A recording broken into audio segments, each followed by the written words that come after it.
of the Cup. Well, last weekend's fourth round was the last in this season's competition that didn't feature VAR. So, yeah, cue the chaos, really. Aston Villa's game with Newcastle is the one that stood out for some really notable decisions and non-decisions, really. I mean, we heard the likes of Wayne Rooney saying one of the decisions there was the worst that he'd ever seen. Where do you stand on this? Because, look, I think people are very divided, you know, on their opinion of VAR as a whole. But you look at the weekend and you kind of look at it and say, well, this is showing why it's needed.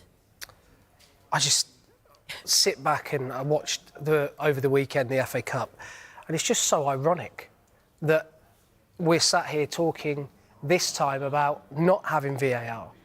We've spoken so much about having VAR in the game, and the reason we have it in the game is because it helps the referees get to the correct decision. Whether they've given a correct decision or an incorrect decision, it helps them for the game to be played in the right manner. But I've just couldn't quite get over what we're seeing. You look at the handball that should have been a penalty in the Aston Villa Newcastle game, and I can't understand how they can get it so wrong.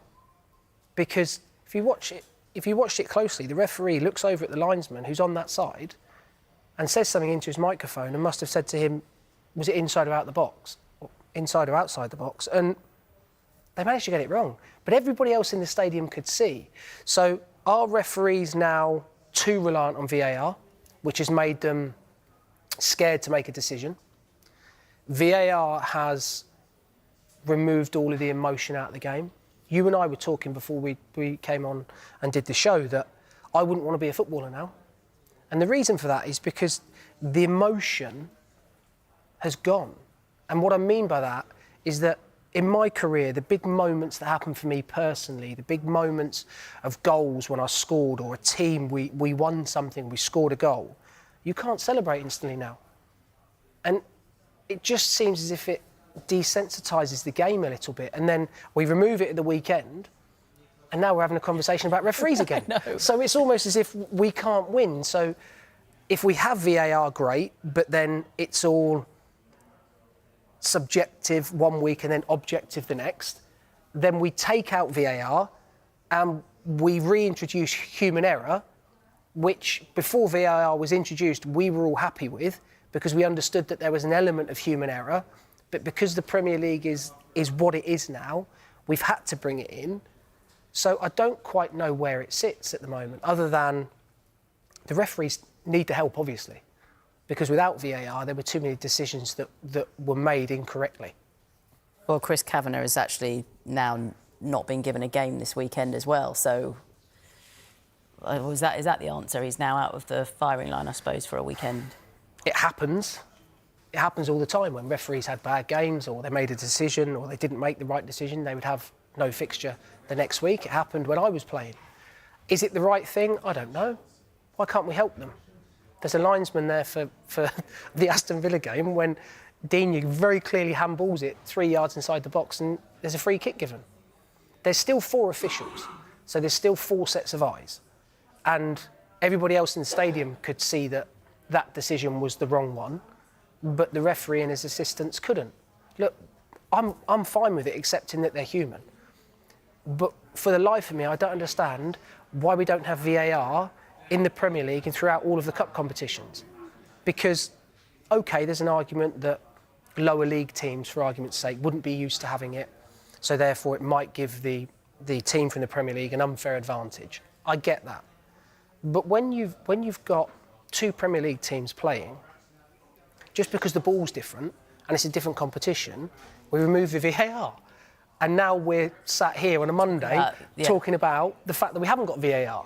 So I don't, for the life of me, understand as to why we don't just go, right, as a blanket, Premier League VAR, FA Cup VAR, for everyone. And I get it, there'll be arguments, well, we can't have the VAR because some of the smaller stadiums won't be able to handle the cameras and so on and so forth. I get that. But this is 2 Premier League teams going up against each other, and we're now talking about a penalty being given as a free kick. And interesting you talking about the use of VAR now and how you feel like the game's changed to when you were playing. Is there a solution to make things better then? Because I know one of the big things is the time it takes to come to a decision, you know, especially for people who are sitting in that stadium. And I know now they're told about what's been happening, but some of the sort of delays and how long it's taken has been such a length of time. You know, there's talk about time-limited reviews, a number of appeals per match that's been mentioned as well. What do you think is something to help? Honestly, Emma, I don't know where we go with it, because look, have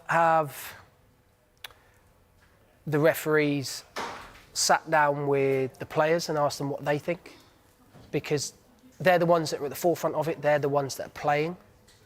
Is there an answer? There might be. But I think we've learned, haven't we, with VAR, is whatever solution to whatever problem it is, there'll always be someone that isn't happy, and then there'll always be something else that pops up. So, look, it's highlighted because of the scale of the errors at the weekend. You know, if you look at Luca Digne's tackle in the first half, if VAR was there, he would have been sat and they would have had 10 men before the goalkeeper got sent off. So it's really difficult. I get it. It's not an easy fix, but at the same time, it just keeps happening. We keep talking about it. We keep talking about referees. If we were sat here and we didn't have VAR and the referee had made a mistake, yes, he would be culpable, and I'm sure he would hold his hand up and say, look, I made an error. But then there's an element of it, he's human. He only has the same senses as you and I do. So therefore, we could accept that a bit better. But it's just difficult because the emotion, that raw emotion of the game that we all love, when you've got to stand there and you've scored a goal and it's getting checked for 3 minutes to check whether or not your little finger's offside, it becomes a bit difficult.